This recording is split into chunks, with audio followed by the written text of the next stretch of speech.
The last words my father spoke before he died weren't of love or goodbye. They were a warning. The hospital rooms smelled of antiseptic and something heavier, something you couldn't quite name but that clung to your clothes long after you left. Machines hummed their sterile rhythm, and the low beep of the monitor pulsed like a tired heartbeat against the silence. My father lay in the narrow bed, pale and smaller than I remembered him ever being, as if the illness had shrunk him down to the essence of a man. The fluorescent lights overhead buzzed faintly, casting a cold glow across his skin, and I hated them for how mercilessly they revealed his frailty. The man who had once carried me on his shoulders and laughed so loud the neighbors looked out their windows now looked like a shadow of himself, bones too close to the surface, eyes sunken but burning with something urgent. I had been bracing myself for this moment, or at least I thought I had. You grow up knowing, in theory, that parents aren't invincible, that there will come a day when the roles reverse and you're the one sitting vigil. But nothing in the world prepares you for watching your father's chest rise shallowly under a hospital blanket, or the sudden awareness that every breath might be his last. Grief pressed against my ribs like a heavy stone, and I tried to breathe through it, to stay calm, to hold his hand the way nurses always suggested. His skin was cold, too cold, and his grip was weak, but the faint twitch of his fingers told me he knew I was there. I thought he would say the words you expect at a bedside like this. I love you. I'm proud of you. Don't cry. Those were the words I had rehearsed hearing in my head, the ones I knew would wreck me but also comfort me. Instead, he lifted his head with effort, eyes darting past me toward the door, as if making sure we were alone. And then he drew me close with what little strength he had left. His breath rattled, catching in his throat, and I leaned down until my ear was inches from his lips. He whispered. At first I thought I had misheard, that the machines or my own heartbeat had distorted the words. I pulled back, blinking at him. His eyes, though had been used rarely but guarded carefully. My father's hand shook as he pushed it deeper into my grip, his eyes urging me to hold on tight. He didn't explain. He didn't have to. The key was a message in itself, a tangible symbol of something hidden, something dangerous enough that his last breath demanded I take it. I wanted to ask him everything at once, what it opened, who they were, why he had waited until now, but the words tangled in my throat. His chest heaved with the effort of speaking again, but this time his voice cracked into silence. His eyes fluttered closed, and though the monitor still beeped faintly, I felt the warning hang heavier in the air than any goodbye could have. The key pressed into my skin like a brand, and suddenly I wasn't just a daughter losing her father. I was a keeper of a secret I didn't understand. The nurses came in moments later, moving with the efficiency of people who've seen this scene too many times. They checked his pulse, adjusted machines, and spoke in soft tones, but their presence only made the moment feel more final. I sat frozen in the chair beside his bed, my fingers clenched so tightly around the key that the ridges dug into my palm. Grief washed over me in waves, but beneath it, sharper and colder, was suspicion. My father hadn't given me comfort in his final words. He had given me a warning and a key to something hidden. And now he was gone before I could ask him what it meant. The funeral days later blurred into a haze of black clothes and muted voices. The kind of ritual where everyone says the same words, but no one dares to touch the deeper silence. Relatives hug me with pity, their hands lingering on my shoulders as if they were measuring my strength. My mother stood composed, her face a mask of practiced calm, thanking people for their condolences with a tone that felt too smooth. I should have seen her composure as strength, but something inside me recoiled. Every time her eyes flicked toward me, I felt her gaze drop to my hand, to the pocket where the key now lived. She never mentioned it, never asked if my father had given me something, but her silence was too deliberate. It was as if she already knew.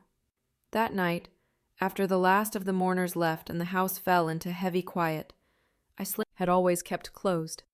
Memories tumbled back, moments when I'd asked him about that locked drawer, and he'd brushed me off with a smile. or the way he'd sometimes disappear into his office late at night, emerging hours later with a haunted look in his eyes. At the time, I had chalked it up to stress or finances. Now, with this key burning in my palm, I realized those late nights might have been part of something much bigger. The hours crawled by as I sat there, the house creaking with its nighttime sounds, shadows shifting under the glow of the lamp.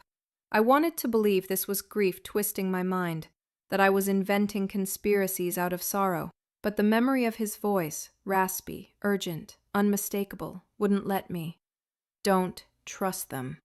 He hadn't meant it as a comfort. He had meant it as a shield. When I finally left my room and crept through the hall, the wooden floor groaning beneath my bare feet, I felt like a thief in my own home.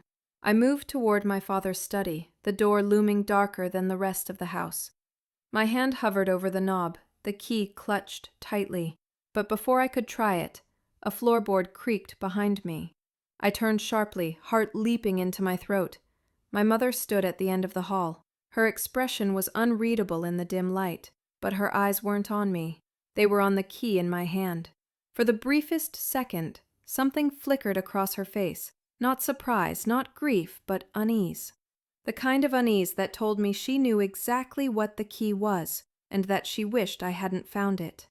It wasn't just a key. It was a question that wouldn't let me sleep. The night after my father's death stretched longer than any night I had ever lived. Grief was supposed to feel like exhaustion, people always said. You cry, you collapse, you finally sleep out of sheer depletion. But for me, there was no collapse. There was no relief. Only the key, burning a hollow weight in the pocket of my jeans. A metallic reminder that my father's last words were not love, but warning. I sat on the edge of my bed with the lamp still on, staring at it as if it were a living thing. The shape of it seemed almost defiant in the lamplight. The key wasn't smooth or modern like the ones dangling from the hook in our kitchen. It was heavier, longer, cut from old steel. The cup blinked. I saw his eyes. The urgency, the way he forced the key into my hand, the desperation behind his fading strength. I wanted answers, but the silence of the house offered none. The air felt thick, restless, alive with shadows that moved when I looked too long. I tried lying down, closing my eyes, pulling the blanket over my head, but each time sleep approached, the key pressed against me like a cold reminder that ignorance was no longer safe. My thoughts looped endlessly. What lock could it open? Why would my father hide this from everyone but me? Why, of all things, was this his final gift? By 3 a.m, I gave up pretending to rest. I slicked out of bed, the floorboards moaning under my bare feet, and wandered to the window. Outside, the street lamps cast their cones of amber light onto empty sidewalks. Our neighbor's house was dark, the world asleep while I stood awake, clutching a piece of metal that felt like a curse. And then, as I turned back, I caught something I hadn't expected. The hallway outside my room wasn't empty. My mother's door was cracked open, and she was sitting on the edge of her bed, her silhouette sharp against the dim glow of her lamp. She wasn't crying. She wasn't curled in grief. She was staring down at something in her hands, something she quickly tucked away when she realized I had seen her. Our eyes met across the dark just for a second, and for that second, I was sure she knew about the key. The way her gaze darted to my pocket before she shut her door confirmed it. The funeral came the next morning, a blur of black fabric, perfume, and murmured condolences.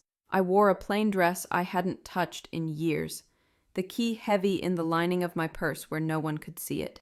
People hugged me with watery eyes, whispered how strong I was, how proud my father must have been.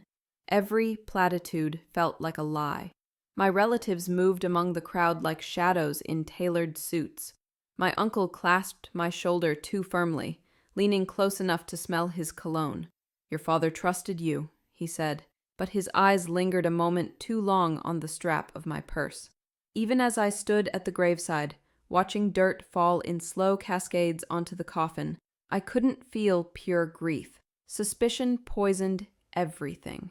I remembered the eyes flicked toward me, then away. My cousin asked me what Dad had said in his final moments, her tone casual but her stare sharp. When I muttered something vague about love and be strong, I caught a flicker of disappointment in her eyes. They knew. Maybe not all of them, maybe not the details, but they knew he had left me something, and they wanted it. By the time the last guest left, and the house fell into uneasy silence, I felt suffocated. I needed space, needed to breathe, so I slipped away to the one place that had always been his, the study. The door creaked as I opened it, the scent of old paper and dust rushing to meet me. His desk sat against the far wall, polished but worn at the corners. The bookshelves were lined with law books and history volumes, but I wasn't looking for words. I was looking for something hidden. I pulled open drawers one by one, pens, receipts, old birthday cards I'd made him. Nothing unusual. The key felt heavier in my pocket, mocking me. My fingers brushed the bottom of the third drawer, and that was when I noticed it.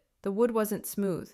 It had a faint line, almost like a seam, where a false bottom had been built. My pulse quickened. I pressed gently, and the panel shifted slightly, but refused to open. Hands trembling, I pulled out the key. The jagged teeth gleamed under the desk lamp as I leaned down, searching for the lock. There, tucked behind the seam, was a small iron keyhole, almost invisible unless you knew where to look. My father hadn't given me an ordinary key. He had given me the one thing that could open this hidden place. The silence in the room was suffocating as I slid the key into the lock. It fit perfectly, sliding in with a soft click that echoed louder than thunder in my chest. My breath caught, my hand frozen. For the first time since his death, I realized the warning wasn't just about trust. It was about survival, because whatever waited inside that drawer wasn't meant to stay hidden forever. When I turned the key, it felt like my father's ghost was guiding my hand. The key slid into the lock with such ease that I knew, without question, it had been waiting for this exact moment. The teeth caught, turned, and the soft click rang louder than any sound had a right to in the silence of that room. My breath hitched, as if I had trespassed into something sacred, something forbidden. For years I had sat in this stuff tied with twine. Beneath it, a stack of letters bound together with a faded rubber band.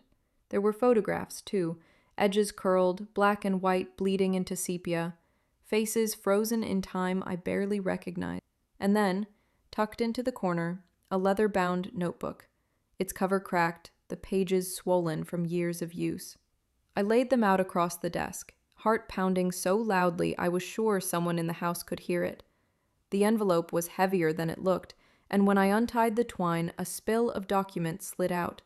Bank statements, transfers, signatures. My eyes scanned down the columns of numbers, amounts that made my stomach lurch. Tens of thousands moved in and out, most labeled with vague descriptions, but the names, some familiar, some foreign, made me pause. Accounts under relatives' names, dates that aligned with moments I remembered my father arguing with my mother. Every sheet of paper was a breadcrumb, a trail leading somewhere my father hadn't wanted anyone else to go. But it was the letter on top that froze me. My name, written in his handwriting, sharp, slightly slanted, undeniably his. The sight of it nearly undid me. I pressed it to my chest for a moment, inhaling the faint scent of old paper, before I forced myself to unfold it. My daughter, it began. The words blurred as tears welled in my eyes. His voice filled my head as if he were sitting across from me, speaking softly the way he did when he wanted me to really listen. If you are reading this, it means I was not able to protect you the way I promised I would. I wanted to leave you with love, with peace, but I cannot do that honestly without telling you the truth. There are people, close to us, who have built their lives on lies and theft. They will smile at you, tell you they are family, tell you it's for your own good. Do not believe them. You must guard yourself against them, even when it hurts. My hands shook as I clutched the paper. Family. He was talking about family. I didn't need him to write their names. I could already feel the shadows of my mother's late-night calls, my uncle's lingering hand on my shoulder, the hushed conversations at the funeral. My chest tightened, snapping it loose with a harsh crack that echoed. These weren't letters to me. They were exchanges between my father and someone else. Some were formal, typed, signed by unfamiliar names. Others were handwritten, marked by urgency. Again and again the same phrase appeared: the trust. The more I read, the more bile rose in my throat. The trust wasn't just a bank account. It was a system. A fund that was supposed to help, supposed to build futures, supposed to protect families. Instead, the letters suggested it had been twisted, drained, controlled by a small circle of people who treated it like their personal vault. And every time my father tried to resist, they reminded him of the consequences. In one letter, scrawled hastily in pen, he wrote, "They said if I don't comply, they will turn everything against me. They will destroy us. I can't let that happen to her. Her. Me." The photographs only added to the unease. Black and white portraits of men in suits shaking hands in front of buildings I vaguely recognized from downtown. Smiling faces at charity banquets. And in the corner of one photo, barely visible but unmistakable, was my mother. She wasn't smiling. Her eyes were sharp, almost calculating. My stomach dropped as I traced her blurred outline with my fingertip. The leather-bound notebook was worse. Inside were notes my father had kept, dates, amounts, meetings, little details he hadn't trusted to memory. Each page painted a picture of someone living with one foot in two worlds, the role of a father and husband at home, and the role of a reluctant accomplice in something darker. By the time I closed the notebook, my hands were clammy, my throat dry. I sat back in his chair, the letter still open before me. My grief twisted into something sharper, uglier. Why hadn't he told me sooner? Why had he carried this until the end? And why had my mother never once hinted at the weight he bore? The study felt colder the longer I sat there, shadows creeping in from the corners. I wanted to run, to shove everything back into the drawer and pretend it didn't exist. But the key was still warm in my hand, and my father's words echoed, "Don't trust them." I stacked the documents, sliding them back into the envelope, but one sheet slipped free, fluttering to the ground. Had believed it was the invisible safety net beneath my life. The reason my college plans seemed certain. The reason my father always told me not to worry. It was supposed to be my launch pad out of this town, my ticket to freedom. But as I spread the documents across the desk, reading line after line, that illusion shattered. The trust wasn't protection, it was control. Page after page told the same story. Deposits from my father's accounts, withdrawals marked for allocation. Funds siphoned off into channels that had nothing to do with my education.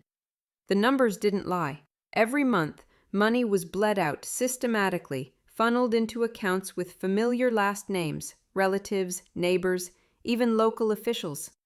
It was a spider web, and my father had been trapped in the middle. He hadn't been funding my future. He had been feeding a beast. My pulse hammered in my ears as I pieced together the pattern. Whenever I remembered my father arguing with my mother, the dates lined up with the biggest withdrawals. When we cut back on vacations, when bills went unpaid, when he looked hollow and defeated, it wasn't bad luck. It was the trust tightening its grip. My father had been trying to hold it together, sacrificing quietly, because he didn't dare tell me the truth. And now I understood why his last words weren't comfort. They were a warning. I turned to the letters again, scanning for context. One from 3 years ago chilled me most. If I resist, they will turn her against me. If I resist, she will lose everything. The handwriting wavered at the end, as though his hand had trembled while writing. He wasn't talking about my mother. He was talking about me. A sick realization curled in my stomach. My father hadn't told me because he thought I would be safer not knowing. But hiding the truth had cost him everything. I pressed my palms flat against the desk, trying to steady myself. Questions rattled through me, colliding so fast I couldn't untangle them. Who exactly was they? How many of my relatives had signed their names to this betrayal? And my mother? Was she just a reluctant participant, or something worse? Her name was there, clear and precise, inked beneath official headings. She wasn't innocent.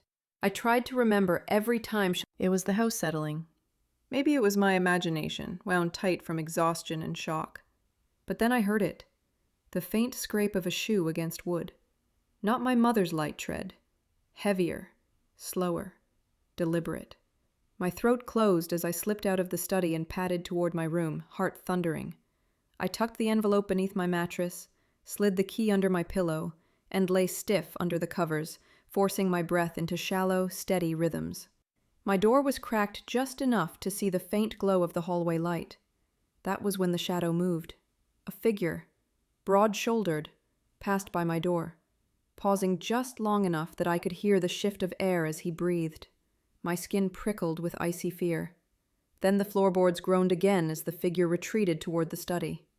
Minutes stretched into eternities as I listened from my bed. A drawer opened. Papers shuffled. Then, silence. I gripped the sheets until my knuckles whitened, fighting the urge to run. Finally, after what felt like hours, the sound of footsteps faded and the front door clicked shut. I waited until the house was still again before I dared to move. My legs shook as I crept back down the hall, every nerve raw. The study door stood ajar, the desk drawers left open, papers tossed carelessly across the floor. Whoever had been here hadn't come for money, or jewelry, or anything of obvious value. They had come for the drawer. I crouched down, shoving the papers back together with shaking hands. My father's letter was gone, the one addressed to me. My chest hollowed as the truth slammed into me. Someone already knew he had left me more than grief. Someone wanted to erase the warning before I could follow it. But they had failed, because the key was still mine, and as I clutched it under the pale glow of the moonlight spilling through the blinds, I realized what my father had meant all along. Don't trust them. Whoever they weren't finished. And now they knew I had the only proof that could expose them. They didn't take anything, but they left me a message I couldn't ignore. The study looked like a storm had torn through it. The drawer I had so carefully locked the night before was pulled wide open, its contents scattered in a messy sprawl across the carpet. Its claws into me. Someone else knew. Someone had been watching close enough to know that I had found the drawer, close enough to slip into our house while we slept. I pressed my palm against my chest, trying to still the racing thud of my heart, but the silence of the house mocked me. Every creak, every distant hum sounded like a threat. That was when I saw it, an envelope resting neatly on top of the desk, stark against the mess. It hadn't been there before. My hands shook as I reached for it, tearing it open with trembling fingers. Inside was a single slip of paper, handwritten in black ink, each letter sharp and deliberate. Forget what you found. The words blurred as I read them again and again, my skin crawling with the weight of their meaning. This wasn't just a break-in. It was a warning, a threat disguised as advice. Forget, pretend, walk away. That was what they wanted, but I couldn't. Not after the look in my father's eyes, not after his whisper of "don't trust them." He had died protecting this secret, guarding it until he no longer could. If I obeyed this message, if I chose ignorance now, then everything he endured would have been for nothing. Still, fear gnawed at me, because if they knew enough to break in, they knew enough to watch. I gathered the papers back into the drawer, shoving them in with clumsy urgency. My mind replayed the sound of the intruder's footsteps, the pause outside my door, the rifling through the desk. How long had they been in the house before I noticed? How many nights had they been watching without me realizing? I turned toward the window, half expecting to see someone standing in the shadows of our yard. The blinds rattled faintly in the draft, and I snapped them shut. For the rest of the day, I moved like a ghost. Every knock on the door made me jump. Every phone call made my pulse spike. My mother drifted through the house strangely calm, as though nothing unusual had happened. She didn't ask why the study was a mess, didn't notice the way my hands shook whenever I held my glass at the dinner table. Or maybe she did notice and chose to stay silent. Her silence became its own kind of accusation. At one point, I caught her watching me, her gaze lingering too long, too focused. The unease in her eyes made me wonder, was she scared for me or scared of me? By nightfall, I was raw with paranoia. I locked my bedroom door, stuffed the key beneath my pillow, and curled under the blankets, listening to the house breathe around me. But sleep refused the key. They wanted me to stop before I found what had opened next. Something tugged at me to look closer at the drawer. I pulled it fully open, running my hands along the inside edges. My father had been careful, methodical. If he had built one false bottom, Maybe he had hidden more. My fingers brushed against rough tape beneath the drawer's lip. My breath caught. I crouched low, angling the flashlight of my phone against the wood. There, barely visible, was another object secured against the underside. I peeled back the tape slowly, the adhesive resisting as though it had been placed years ago. Finally, with a sharp rip, it gave way. A smaller key dropped into my hand. It was different from the first one, shorter, thinner, its head shaped like a hexagon, the metal darker, almost black. My stomach twisted as I turned it in the light, its jagged edges catching faint glints. 2 keys, 2 secrets. I sat back on the floor, both keys clutched in my palm, my father's warning echoing louder than ever. He had known they would come. He had known the first drawer wouldn't be enough, that someone would try to erase his trail. And so he had hidden a second path, one only I could find if I didn't give up. The message on the desk said, "Forget what you found." But the new key in my hand whispered the opposite. There is more, and you're not safe until you uncover it. The first time I realized I was being followed, I thought it was paranoia, until I saw him again. It started as a shape in the corner of my eye. A car, dark-colored, maybe gray, idling too long near the curb across from my school. At first I thought nothing of it. Parents picked up their kids, sometimes waiting early. But this wasn't the kind of car I recognized. And when I walked out of the building, backpack slung over my shoulder, the engine hummed softly, as though it had just been turned on. I walked faster than usual that afternoon, my sneakers slapping against the pavement. My pulse quickened when I glanced back. The car pulled away from the curb slowly, merging into traffic, but I couldn't shake the timing. It didn't feel like coincidence. I told myself it was just nerves. After everything, the key, the drawer, me, but it was fragile, too thin to hold on to. The next day it happened again. This time it wasn't after school. It was in the grocery store parking lot on a Saturday afternoon, sunlight spilling over rows of cars. My mother had sent me for milk and bread, her tone casual but her eyes sharp, as if measuring me. I told myself not to think about it, not to twist errands into conspiracies. But when I stepped out of the store with a paper bag in my arms, I saw him. A man leaning against the gray sedan, parked 2 rows away.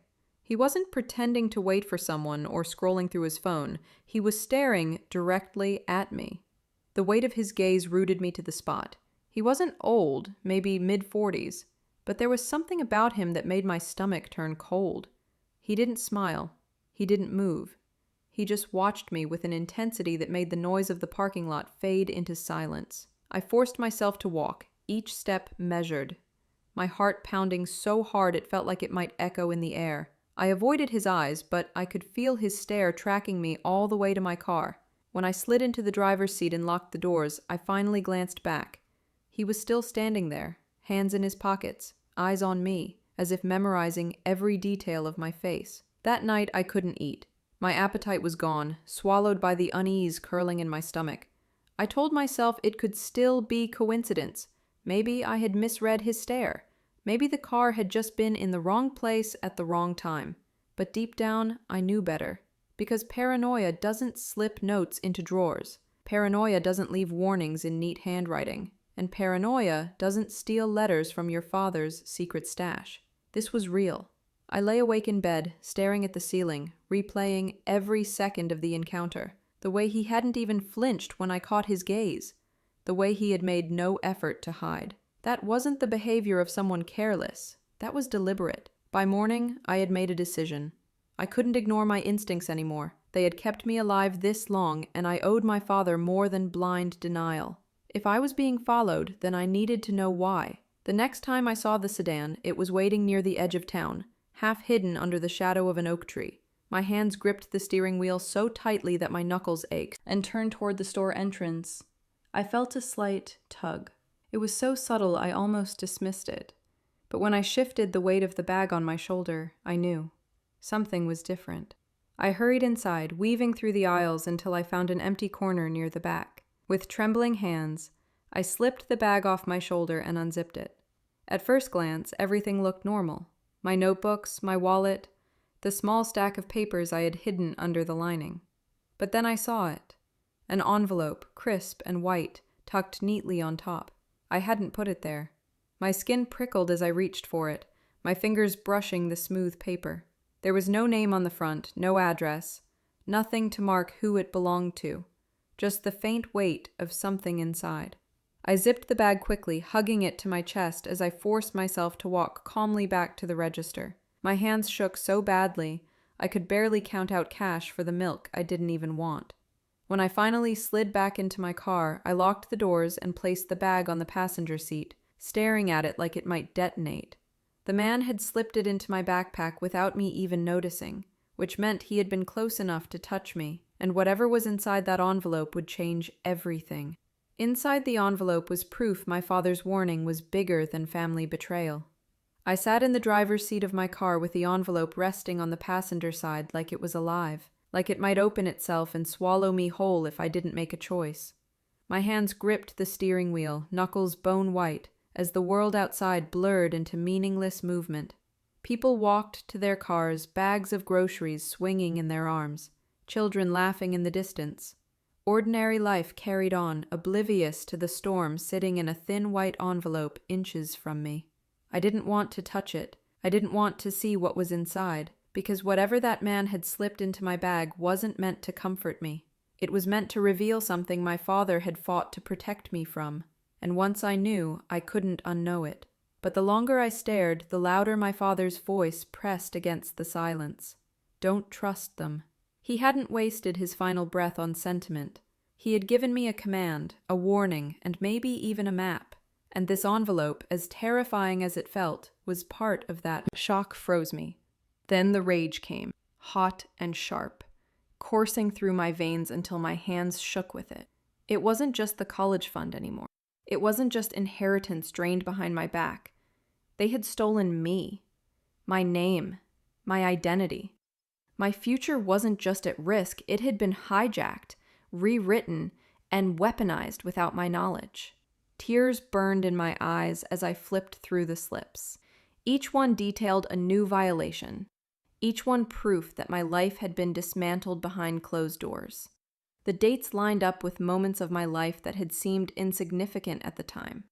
The week I got my acceptance letter, the summer I had begged my parents for independence, the month my father seemed more withdrawn than usual. While I was dreaming of my escape, someone else was using my name to chain me down. I pressed the papers against the steering wheel, sobs shaking my chest. The betrayal felt too vast to contain. My father had died trying to shield me, and now I could see just how far the rot had spread. This wasn't just family politics. This wasn't just tension between parents. This was an operation, calculated and deliberate, designed to hollow me out from the inside while keeping me quiet. But as much as the grief and rage threatened to drown me, something else rose through the cracks. Determination. My father hadn't given me the key so I could collapse under the weight of what I found. He had trusted me to fight, to survive, to use the truth as a weapon. And now I had proof in my hands. I pulled into a side street, parked, and spread the slips across my lap, tracing the names scrawled at the bottom of each transaction. Some were strangers, some were familiar, and each one twisted the knife deeper. One name appeared more than once, bold and clear, signed in steady handwriting I recognized from birthday cards and family holiday checks. My uncle. I stared at his signature until my vision blurred. The same man who had stood at the funeral, hand heavy on my shoulder, voice dripping with sympathy. The same man who had leaned down to whisper, "Your father trusted you." He hadn't been comforting me. He had been warning me that he knew exactly what my father left behind. And now was theft written in his own hand. It wasn't some faceless criminal network siphoning money under my name. It was family. It was blood. I gathered the papers back into the envelope, my hands trembling. I thought about every time my uncle had shown up unannounced at our house, his smile a little too wide, his eyes a little too sharp. I thought about the funeral, his grip on my shoulder heavy and deliberate, his voice low when he said, "Your father trusted you." At the time, I had been too broken by grief to parse the weight of those words. Now I understood. It hadn't been a comfort. It had been a warning cloaked as kindness, a way to remind me he knew exactly what I held in my hands. I pressed my palms against my temples, trying to block out the whirl of memories crashing back. There had always been tension between my father and his brother, but I hadn't realized how deep it ran. I remembered overhearing arguments when I was younger, my father's voice firm, my uncle's sharper. I hadn't understood the words then, but now one line replayed in my head like a recording. My father, his voice tight, saying, "You don't get to decide her future. Her. Me." At the time, I thought it was about my education, about college choices or career paths. I thought it was the kind of disagreement families had all the time. But now, with the transfer slips spread across my desk, I realized my father had been fighting a much bigger battle. He hadn't just been arguing over my choices. He had been resisting my uncle's attempt to own my entire future. The betrayal cut deeper because it wasn't abstract. My uncle had been there for birthdays, for holidays, for moments that felt safe. And all along, he was stealing from me. Not just money, not just numbers in a bank account. He had stolen my name, my identity, my chance to leave this small town behind and build a life of my own. And then another thought crashed through me, one that made my stomach turn cold. My mother's signature had been on the trust documents. My uncle's name was on the transfer slips. What if they weren't separate betrayals? What if they were working together? I tried to push the thought away, but it stuck like a splinter. Burned against my ribs, like a secret too heavy to carry. At night, I spread the slips across my floor, tracing my uncle's signature again and again until it was seared into my mind. Each repetition built my anger higher, until fear and rage were indistinguishable. I tried to imagine confronting him, tried to picture myself walking into his office, slamming the papers on his desk and demanding answers. But then I remembered his presence, the way he filled every room he entered, the way he looked at people like he was already 2 steps ahead. I was playing a game he had been winning for years, maybe decades, and I was just beginning to learn the rules. One evening, as the sun dipped low and the sky turned the color of bruised violets, my phone buzzed. A text from an unknown number. "Come by the office tomorrow. We need to talk. Alone." My chest tightened, my throat dry. I didn't need a name to know who it was. My uncle didn't ask. He commanded. I stared at the screen until the letters blurred. Every instinct screamed at me not to go, but curiosity and dread twisted together, and I knew I didn't have a choice. If I ignored him, he would only come closer. If I went, maybe I could find out how deep this web really went. The message replayed in my head long into the night, louder even than my father's whisper. "We need to talk, alone." And I knew, as I clutched the 2 keys under my pillow, that tomorrow would change everything. When my uncle smiled at me, I felt like prey cornered by its hunter. His office was everything I expected it to be. Dark wood, leather chairs, and shelves lined with books no one had ever actually read. The walls were decorated with photographs of him shaking hands with politicians, business partners, people who mattered in this town. Every detail screamed power, but not the kind earned through respect. It was the kind carved out through intimidation, through influence so deep that questioning him felt like questioning gravity itself. When I stepped inside, he stood from behind his desk with that broad smile, the one he always wore at family gatherings. Only this time, it didn't feel warm. It felt like a mask stretched too tight, hiding something predatory underneath. My stomach clenched as I sank into the chair across from him, the envelope of stolen transfer slips heavy in my bag, but invisible between what I've been doing. For you. For everyone. The knot in my stomach twisted tighter. I thought of my father's letter, the warnings scribbled in his tired handwriting. I thought of his whisper on that hospital bed. Don't trust them. Sitting across from my uncle now, I knew he had been right. Have you been going through your father's things? His tone was casual, but his eyes sharpened as he asked it. My breath caught, and I forced my expression not to change. A little, I said softly. Just, old photos. He nodded, lips curving into another practiced smile. That's good. Memories are important, but sometimes digging too much into the past can be painful. Your father carried burdens you don't need to carry. It sounded like concern, but the edge underneath was unmistakable. A warning. He leaned back, studying me, and the silence stretched until I thought I might choke on it. Finally, he spoke again. If you find anything, papers, notes, things he may have kept, it's best to bring them to me. I can handle them properly. Protect you from misunderstandings. Protect me. The word made my blood run cold. He wasn't protecting me. He was protecting himself. He wanted the papers, the evidence, the proof my father had risked everything to preserve. I kept my hands folded in my lap to hide the way they shook. I don't think there's much left, I lied. His eyes narrowed just slightly, but the smile never faltered. Maybe. But your father was a complicated man. He had a tendency to overthink, to keep records of things that didn't matter. My chest tightened. The very documents my uncle dismissed as irrelevant were the ones that proved everything. You're young, he continued, his voice softening like a trap closing around me. You don't need to be burdened by all of this. Let me carry it. That's what family does. Family.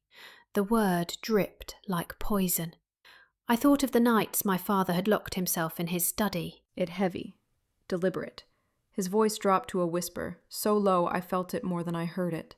You have something that belongs to me. The words slithered into my ear, cold and certain, leaving no room for denial. He didn't ask. He didn't speculate. He knew. And in that moment I realized my father's warning wasn't about the danger of strangers. It was about surviving the predators hiding in plain sight, within my own bloodline. The one person I thought was just a teacher turned out to be part of my father's last plan. I had been drifting through school like a ghost for weeks, walking the halls as if I were somewhere else entirely. The whispers of students faded into background noise, the clatter of lockers barely reached me.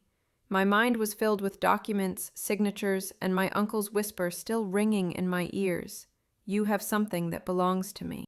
That day in English class, I sat by the window, staring at the outline of branches tapping against the glass. Mrs. Carter's voice carried on in the background, her words about literature washing over me without meaning. She was the kind of teacher who cared too much, who asked if you were okay when you looked tired, who left comments in the margins of your essays like she believed in you more than you believed in yourself. I had always thought her kindness was just her nature. But when class ended and she asked me to stay behind, I realized there was more to it. The room emptied, chairs scraping against the tile, until it was just the two of us. She closed the door softly, the click echoing in the quiet. I shifted uncomfortably, bracing for a lecture about grades or attendance, but her expression wasn't stern. It was wary. Your father trusted me, she said quietly. The words hit me like a slap. My heart lurched and I gripped the edge of the desk. What? I managed to choke out. She stepped closer, lowering her voice. Before he died, he gave me something. He told me I might need to pass it on to you one day. My throat tightened, my mind racing. Had he known this moment would come? Had he known I would need someone to stand beside me when the walls closed in? From her bag, she pulled out a small flash drive. It was plain, silver, unmarked, but the weight of it in her palm made it feel monumental. She extended it toward me, her hand trembling just. It was time I nodded mutely, clutching the flash drive like it was the last piece of him I had left. At home that evening, I locked my bedroom door, slid the flash drive into my laptop, and waited as the screen blinked to life. Folders popped up, dozens of them, labeled with cryptic names: Phoenix Files, Transfers, Trust Docs. My pulse quickened as I clicked through. Spreadsheets filled the screen, rows of numbers stretching endlessly. Transfers, withdrawals, deposits. My father had cataloged everything. Every siphoned dollar, every stolen cent. And the patterns matched what I had already found. The trust bleeding money into personal accounts, my name attached to fraudulent activity I never authorized. But there was more. Emails, hundreds of them. Some between my father and people I recognized, local officials, my uncle. Others were from names I had never seen before. Men and women tied together by one phrase that sent a chill through me every time I read it. Project Phoenix. The emails spoke of it like it was both a program and a code word, something larger than just my family. Plans, meetings, decisions. My father's messages grew more desperate over time, begging to step back, warning of consequences, while the responses were cold, clinical. One line seared into me from an email dated only months before his death. If she finds out, it all collapses. My breath caught. They were talking about me. I stared at the screen, the glow lighting up my darkened room, my reflection faint in the glass.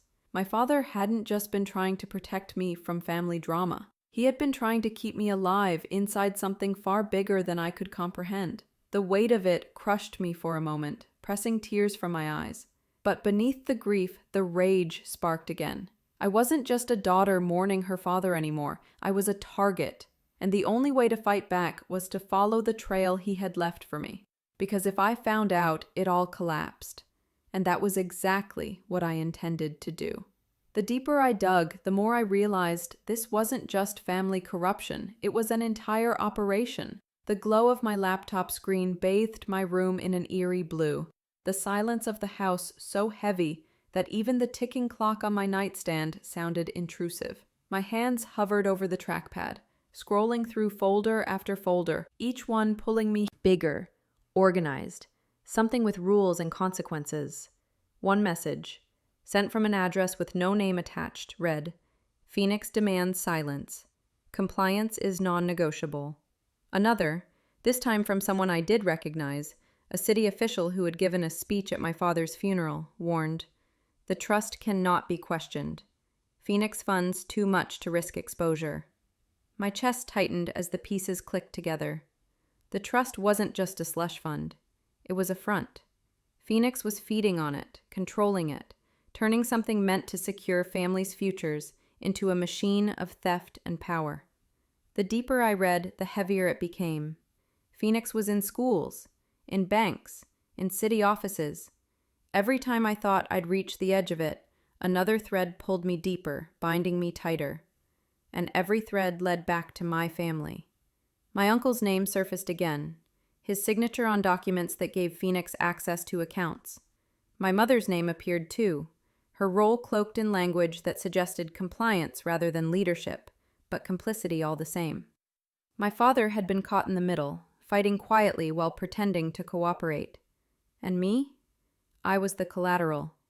I leaned back in my chair, pressing my palms into my eyes until sparks of light danced across the darkness. My entire life had been a lie built on Phoenix's foundation. My education, my future, everything I thought was secured for me had been poisoned by the very people who swore they loved me. And worst of all, I understood now why my father hadn't told me until the end. The weight of it wasn't just heavy, it was crushing. But even as the grief threatened to swallow me, a flicker of defiance lit inside me. They had stolen from me, twisted my identity, built their empire on my back. They had expected me to stay blind, silent, obedient.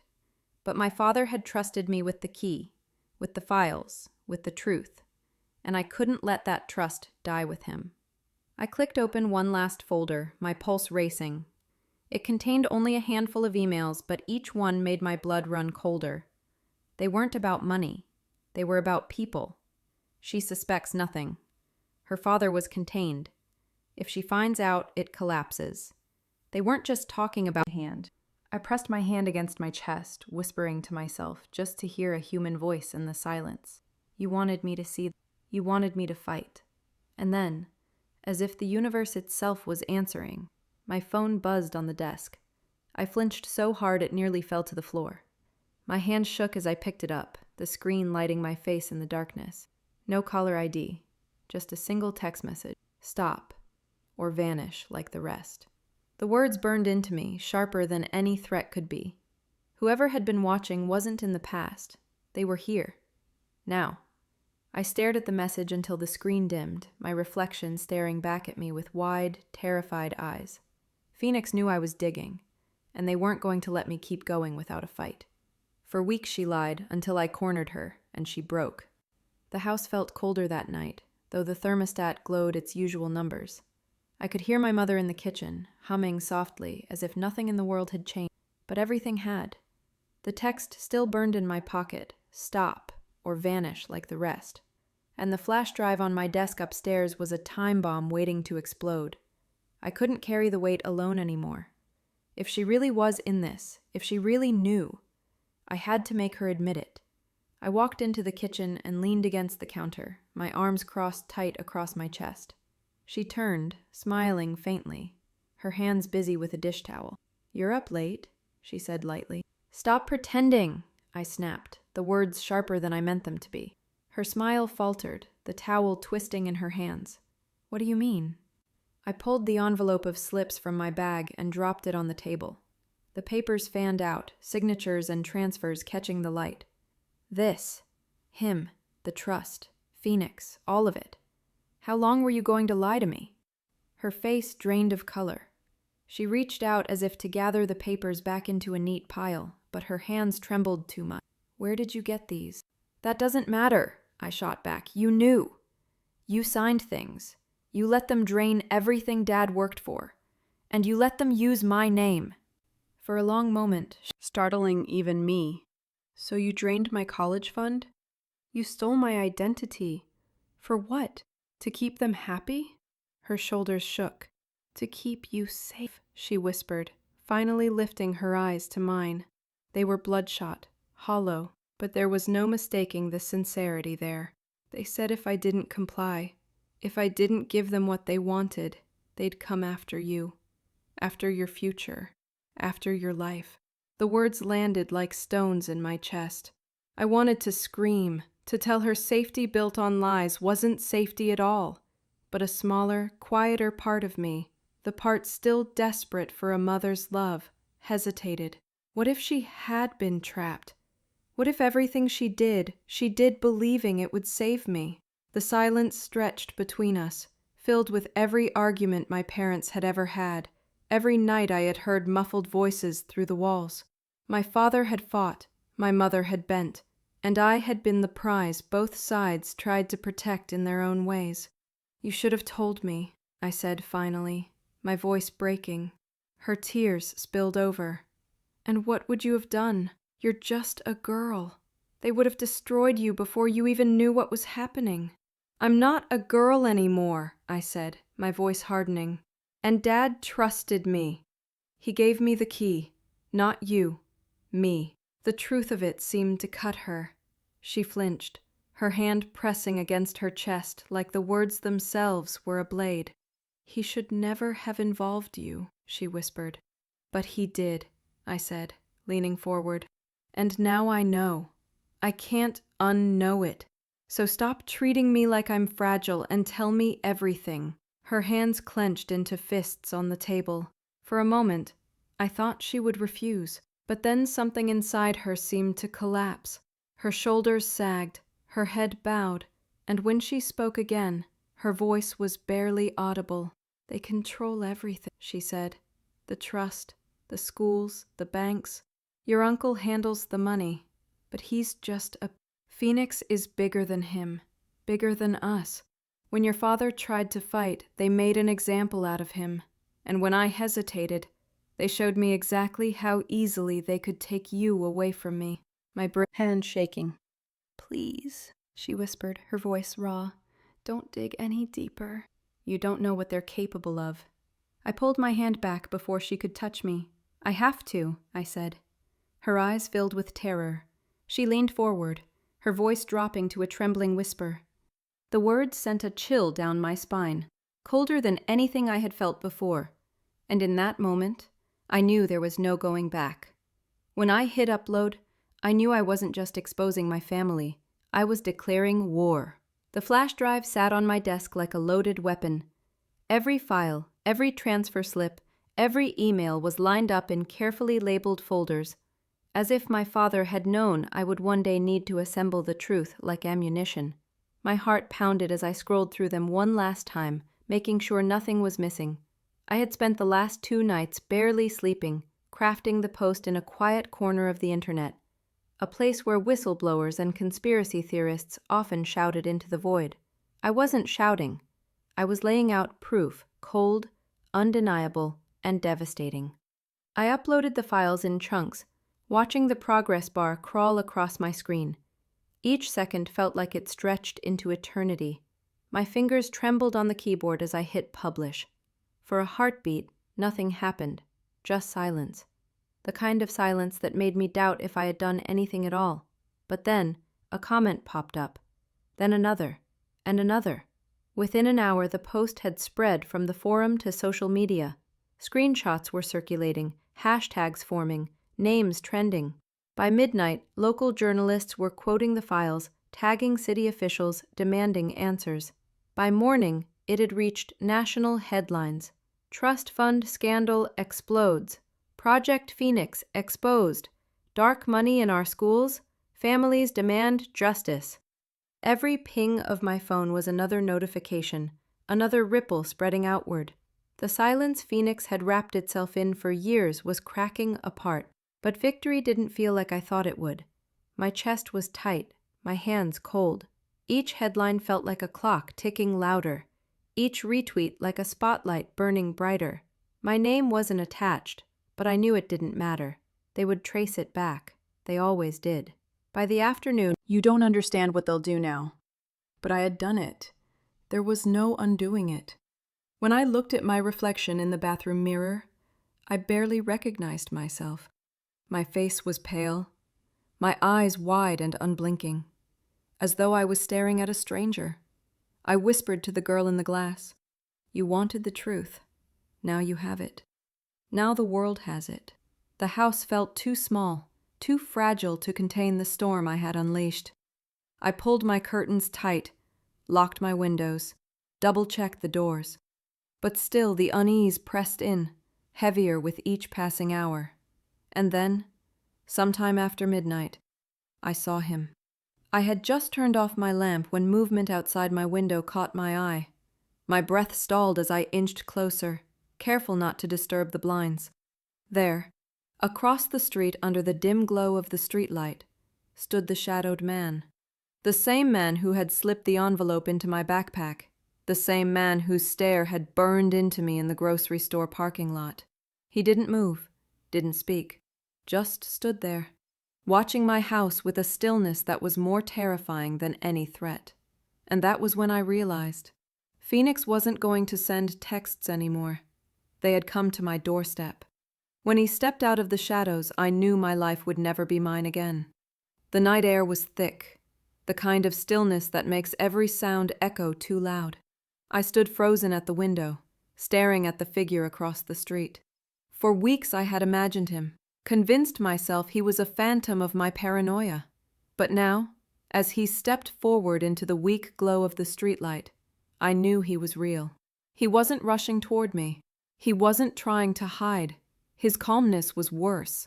He walked with the slow assurance of someone who knew exactly what he was doing.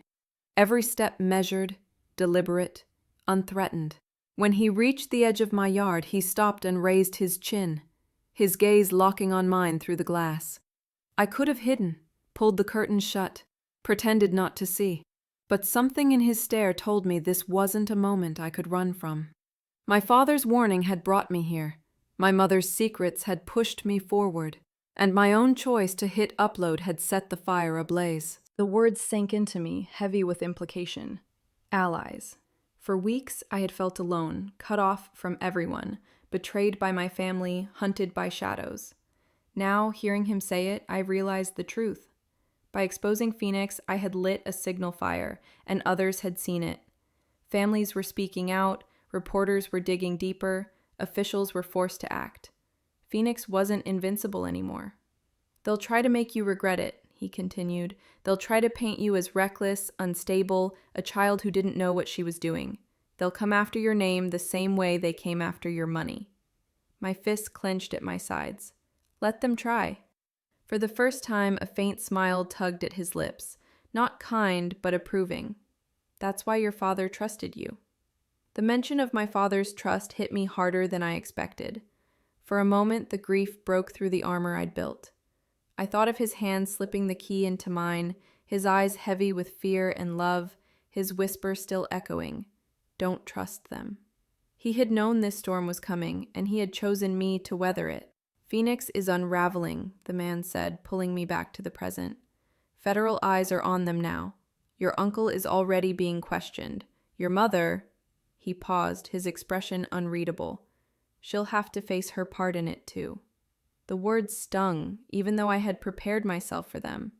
My mother's confession still replayed in my mind, her trembling voice admitting she drained the fund to keep me safe, her tears spilling as she whispered, "They're already watching you." She had broken me with her choices, but a part of me still ached at the thought of her being dragged into the light. "She made her choices," I said quietly, though the words nearly broke my throat. He nodded. "And so did you." The silence between us stretched, filled with everything I didn't know about him. Who he really was, how much he had been involved, why he was helping me now. But one truth settled into my chest like a brand. I wasn't the same girl who had stood at my father's bedside weeks ago, clutching a key and a whisper I didn't understand. I had been a daughter grieving, a girl betrayed. Now I was something else, something stronger. In the days that followed, the fire I had lit spread wider. The first time, I didn't want it to be. Late at night, when the noise of the world quieted, I sat at my desk with the flash drive still plugged into my laptop. I scrolled through the files, not to torture myself, but to remember. Every line of data, every signature, every whispered email was proof of what happens when people stay silent too long. I closed my eyes, hearing my father's voice in the back of my mind. Not just his warning now, but something else. His trust, his belief. And as the night stretched around me, I whispered into the stillness, "I won't stop." Because I knew what silence cost, and I knew what truth could do. But truth was fire, and fire burned everything it touched. If you knew the truth could burn everything, would you still chase it? If this story pulled you in, make sure to subscribe so you don't miss the next chapter of truth, betrayal, and justice. Drop a comment and tell me, what would you have done with the key? And who would you have trusted? Don't forget to like and share this video with a friend who loves suspenseful mysteries. And turn on notifications because the next investigation is already unfolding.